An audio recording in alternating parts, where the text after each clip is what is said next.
Hello. Ipapakita ko sa inyo paano mag-fold ng napkin. Folding napkin. Yung sa restaurant. Ito.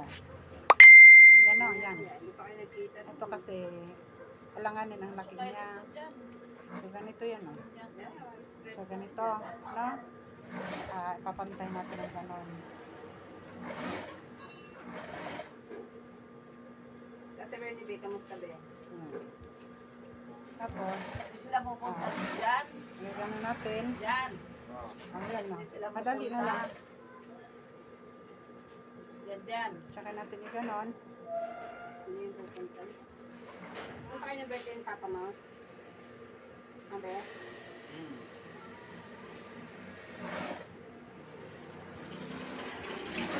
Kasi pagka nagtatrabaho kayo sa restaurant, may matutunan na kayo sa akin.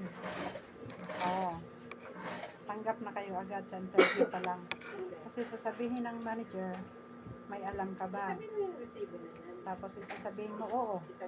Kasi may napanood kang babae, na sinishare niya kung paano mag-fold ng napkin. Yan. Diba? Kita mo na. Ito. Gracia o ano? Diba? O, ibotin mo natin. Pautang. Diba? O, lagay mo sa plato. Pautang daw mo. Ayan. Pautang ba? Madalian lang. O, diba? Alam mo. Marami pa akong alam. I-share ko sa inyo. O, sige, bye!